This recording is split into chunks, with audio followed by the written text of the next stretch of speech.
You get home from work, reach into your bag, and feel nothing. Your company laptop is gone. That missing device is an active enterprise security threat. An unauthorized user now has direct exposure to your active login sessions, internal files, and stored building credentials.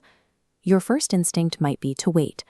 You might hope the device turns up in your car the next day, or you might want to avoid the embarrassment of telling your manager.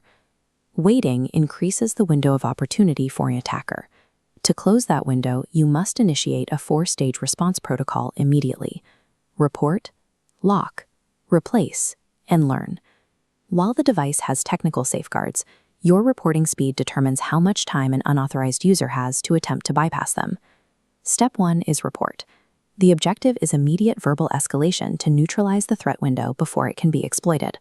You need to notify 3 entities immediately: your direct supervisor, the IT help desk, and physical security.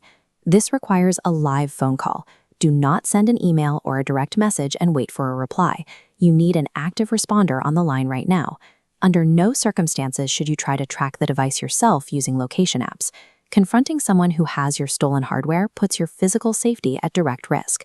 Stay on the phone with the help desk until the operator confirms that an incident ticket number has been generated. That number is the official record that escalation is in progress.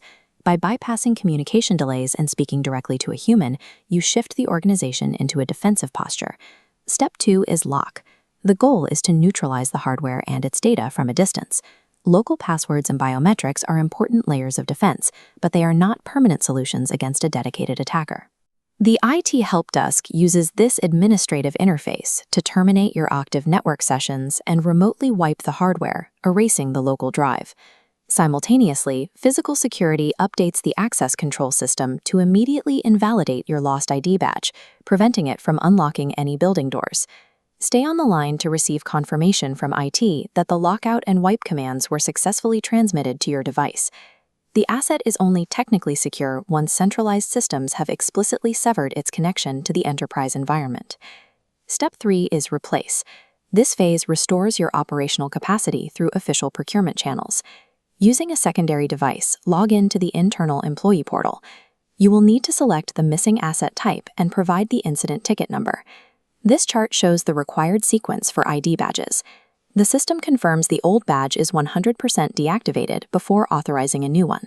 Violating this creates a vulnerability gap where a malicious actor could use the lost badge to enter the building.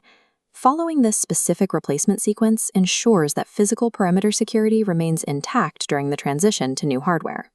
Step 4 is learn. This is a blameless, personal retrospective to identify the root cause of the loss. Review the incident.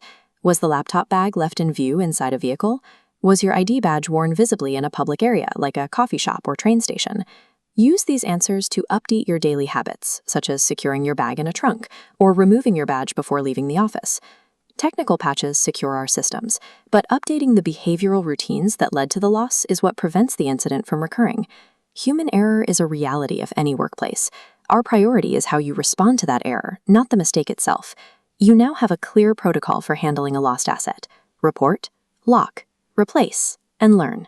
These steps allow IT and security to neutralize data threats and secure the premises while restoring your ability to work. Transparent reporting allows the organization to move from a vulnerable state to a defended one. It protects you, your team, and the entire infrastructure.